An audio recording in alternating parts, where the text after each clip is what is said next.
कर्म किए जाओ, फल की चिंता मत करो। आत्मा अमर है, इसलिए मरने की चिंता मत करो। इस संसार में कुछ भी स्थायी नहीं है। नर्क के 3 द्वार हैं, काम, क्रोध और लोभ। मौन सबसे अच्छा उत्तर है किसी ऐसे व्यक्ति के लिए जो आपके शब्दों को महत्व नहीं देता। आत्मा का अंतिम लक्ष्य परमात्मा में मिल जाना होता है। धर्म केवल कर्म से होता है, कर्म के बिना धर्म की कोई परिभाषा ही नहीं है। अहंकार करने पर इंसान की प्रतिष्ठा, वंश, वैभव तीनों ही समाप्त हो जाते हैं। मैं सभी प्राणियों के हृदय में स्थित आत्मा हूँ। मैं सभी प्राणियों का आदि, मध्य और अंत भी हूँ। सत्य कभी नष्ट नहीं हो सकता। अच्छा करने से नहीं डरना चाहिए।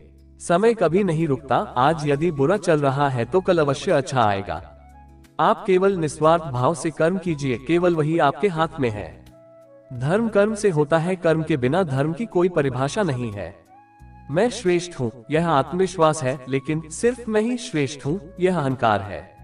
मैंने ही इस सृष्टि की रचना की है, मैं ही इसका पालन पोषण करता हूँ और मैं ही इस सृष्टि का विनाश अर्थात अंत करता हूँ। प्रेम सदैव माफी मांगना पसंद करता है और अहंकार सदैव माफी सुनना पसंद करता है। जो मार्ग ईश्वर ने आपके लिए खोला है उसे कभी भी कोई बंद नहीं कर सकता।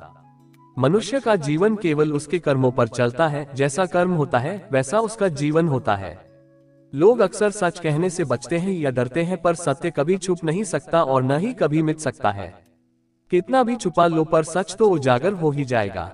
अहंकार से इंसान की प्रतिष्ठा, वंश, वैभव तीनों ही समाप्त हो जाते हैं।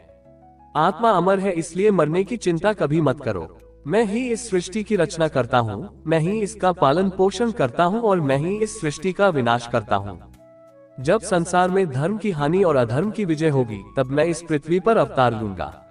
शांति से भी दुखों का अंत हो जाता है और शांत चित्त मनुष्य की बुद्धि शीघ्र ही स्थिर होकर परमात्मा से युक्त हो जाती है। आत्मा का अंतिम लक्ष्य परमात्मा से मिलन होता है। मौन सबसे अच्छा उत्तर है ऐसे व्यक्ति के लिए जो आपके शब्दों को महत्व नहीं देता। जो बात सच पर आधारित हो उसे करने या कहने और मानने से कभी नहीं डरना चाहिए।